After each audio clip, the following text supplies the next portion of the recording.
For more now on the emergency response, we're joined by the former FEMA administrator under President Biden's administration, Deanne Criswell. Deanne, thanks so much for joining us tonight. Thanks, Juju. I know that you are no stranger to managing disasters, everything that you've seen so far. How do you think FEMA and the federal government did in responding to this emergency? You know, I really want to commend those first responders. They sprang into action and did so much work through the day Friday and continue to do that work to not just help the people in their community, but many of them are probably friends, neighbors, or even loved ones. It's really amazing what our first responders can do and help in these situations. And then I know the Coast Guard did amazing work, right? They did so many rescues in that initial day, in those initial hours, which I think saved so many lives. Now we really have to focus on the recovery and making sure that Texas has all of the right resources to come in there and help them rebuild after this catastrophic event. And there have been a lot of questions about the coordination between federal authorities, local authorities, the alerts, whether or not they went out in time. We know that the head of FEMA, David Richardson, has not been cited in Texas this week or made any public appearances, which reportedly is unusual. What do you make of that?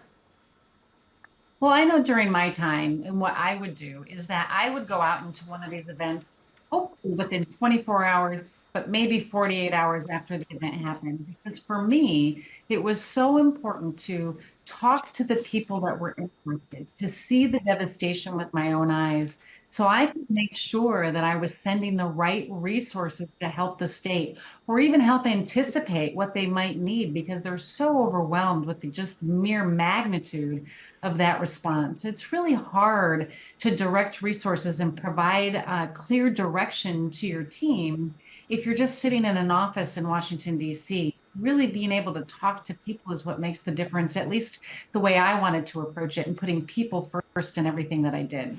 And what kind of a reminder? I mean, the tragic loss of life in this particular disaster reminds us all of the importance of emergency management. President Trump has talked in the past about eliminating FEMA. What, if anything, have you heard from your former colleagues about what they're seeing? Well, I think some of the conversation that's out there about what to do with FEMA, whether they're doing a good job or a bad job, it really does impact morale.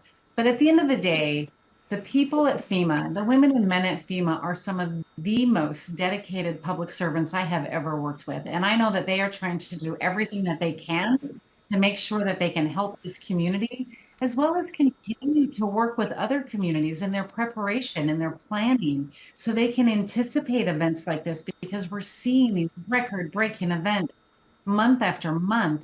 We need to make sure communities have the right tools and information so they can plan appropriately to protect their citizens.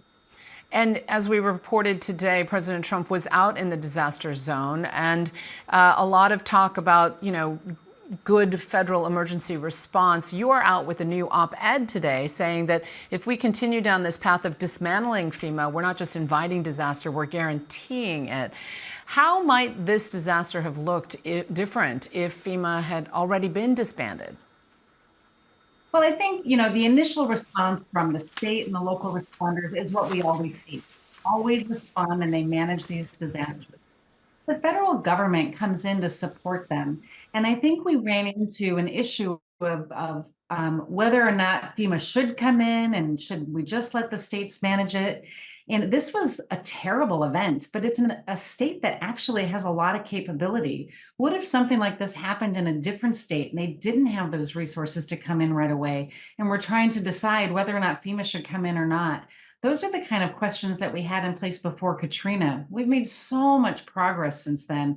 We can't turn the clock back and go back to the pre-Katrina days. We have to be an agile agency to be able to help those communities. Once again, we're seeing the importance of emergency response. Deanne Criswell, thank you so much for joining us. Yeah, thanks, Juju.